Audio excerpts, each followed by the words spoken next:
If you come then to King's Landing, I will see to it that our guards throw down their arms. We will open the gates. We will shed no blood.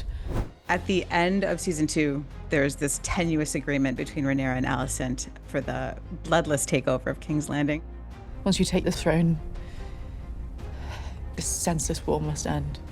But then they go away from each other. At the beginning of the season, coming into it, how sure is Rhaenyra? How much does she trust that plan that they've made? Yeah, so we pick up Rhaenyra, I mean, literally the morning after the night before this strange meeting and this kind of extraordinary offer to clear the path for Rhaenyra to take the throne without bloodshed. And yeah, I mean, I think it is hard for Rhaenyra to trust Alicent. Their history is a complicated one. That said, there is such momentum, I think, in Rhaenyra's campaign at this point, really for the first time. She is in a strong military strategic position, and the Greens' defeat seems all but certain, certainly extremely possible, extremely likely. And I think Rhaenyra has a kind of growing, there's a fervor to her faith, I think, increasingly. I think she believes that she kind of is ordained in some way, that she has a divine mandate to rule. And so Alicent effectively bending the knee also feels fated. There's almost a confirmation bias to that momentum. And so I think actually when we pick up at the start of season 3, Rhaenyra's decision to follow through and go to King's Landing, it's met, her mind is made. You fly to the Red Keep in 3 days' time and you take your throne. Or you take me for a liar. Obviously, there's the plan that Alicent has worked out with Rhaenyra, which demands that both of them hold up their end of the bargain. And I'm wondering how much you think Alicent thinks she can trust that right at the very beginning of the season before things start to go down. I think she doesn't have a choice. That's all she's got, you know, this promise at the moment. And I think she's just banking on a shared history, you know, like a shared girlhood together. But yeah, it's very flimsy.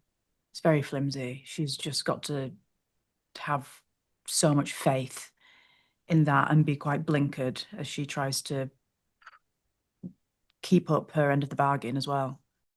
I will say Alicent hustles in these first 2 episodes, right? She's running all over. She's trying to make connections. Not that she's not smart and hasn't worked before, but it seems almost like she's having to do more than we've ever seen her do in order to keep kind of her family safe and her power intact. Yeah, well, she sort of keeps coming into hurdles, and it's not linear and it's not straightforward. She's having to think in real time and make gut decisions. She isn't able to studiously plan like she's used to. And her only thought in her head is sort of survival and securing the Red Keep so there can be a smooth transition of power. But yeah, of course, it just doesn't go that way at all. Coming into this huge battle, which is like a tentpole event for the series in the Game of Thrones House of the Dragon universe. I mean, no pressure, right? Like talk to me a little bit about like how you personally as an actor felt coming into this giant set piece, and then also kind of how Corlys, where his mind is at as we're coming into this huge event. You read the script and you're like, oh my God, this is huge. How do we do this? We had conversations, myself and Abu had conversations, and we had conversations with Lonnie, our director, and obviously with Ryan. But then what you have to do, you bring it down to the micro. For you as the actor playing this role, going through this sequence, it's a series of smaller sequences. When I hit this person, it means this, and then that means frees me up to do that, and so forth. You can't play, well, I can't play the epic. I don't know how to do that. You know, so I'm playing the small bits, and then hopefully it will come together as something, a whole. I think for Corlys, this battle, it's something that has to be done. It has to be got through. The thing that I feel that Corlys feels is that the sea is a very honest entity. If you do the right thing, you survive. If you don't, you die. As simple as that. There's no gray. And so here he has a situation with one of his sworn enemies. He thought he defeated back in season 1, but here they are again. So they are to be dealt with. It is not for him. Generally, he would say it's not personal. It's just they're in the way. And so I think that's what it is. The added spice to it is, of course, that he's fighting alongside his son. Right. And so but he's done that before. He fought alongside his son in the Stepstones.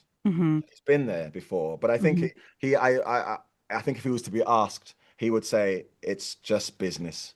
He's very matter of fact about it, I think. So Abu, I'm coming to you with the same idea because like all of that and daddy issues, right? I would imagine like don't make anything easier for Alan. But you tell me, like for him coming into it, is there an added weight, an added pressure? You know, for Alan, you never really prepare for war. You prepare for war, but you're never really ready for it. And I think in that moment, even though Alan is instructing people to be prepared, be ready, it was a really fun one to play because it wasn't just about trying to look cool and be, and, you know, have fun and, you know, kill as many pirates as you can. There was just so much more to be said after the fact, but after this battle, but you don't know whether you're going to be able to. And that's the scary bit. That was the horrifying bit of it all.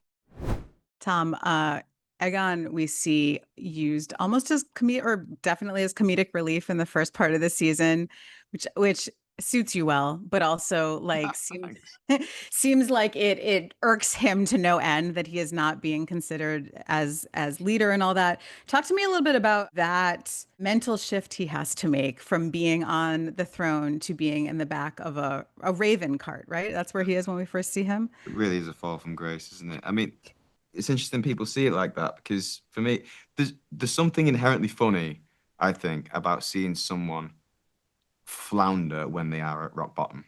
If they play the absolute truth of it and be like completely desperate, there's something there's a bit of Schadenfreude going on in there, but there's also an element of, oh my God, this is so relatable. This is someone who needs to get to the next stage or needs a kind of a latch to hold on to.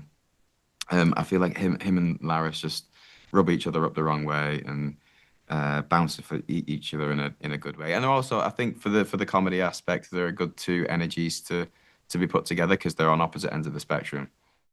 I'm ready. Come on! Every one of your characters are in a position this season they haven't been in before. They're a little bit closer to the things that they might want. So I'm wondering, like in their wildest dreams, they get fame and acclaim. What is the thing, for instance, that Addam wants? That's a great question. I think he wants to belong. You know, fame and glory is a tool for him to get the acceptance that he's always wanted.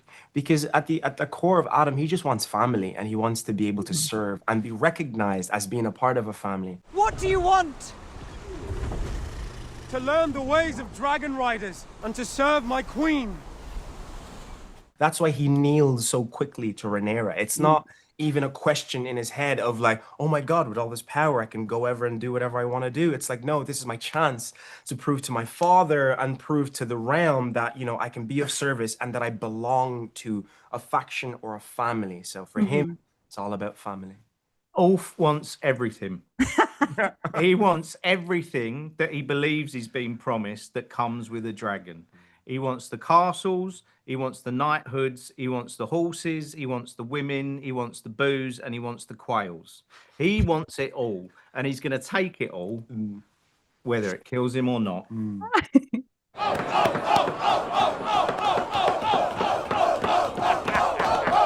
Well, I think Hugh wants security for his family, but really what he's working for is security and to be absolved of the kind of legacy that he inherited from his mom. You know, that suddenly the security or whatever life or whatever position he has is just going to be taken away because someone's going to remind him of something that had nothing to do with him. So I think that's this whole thing. He's been building this life with Cat, with having an honorable job and not being a Targaryen, and suddenly the Targaryen thing is the thing that's going to get him what he wants. But it's quite a painful process. I think we all want different things, and quite quickly are shown it's not quite that easy. But none of you are going to quite get what you want from this. Right.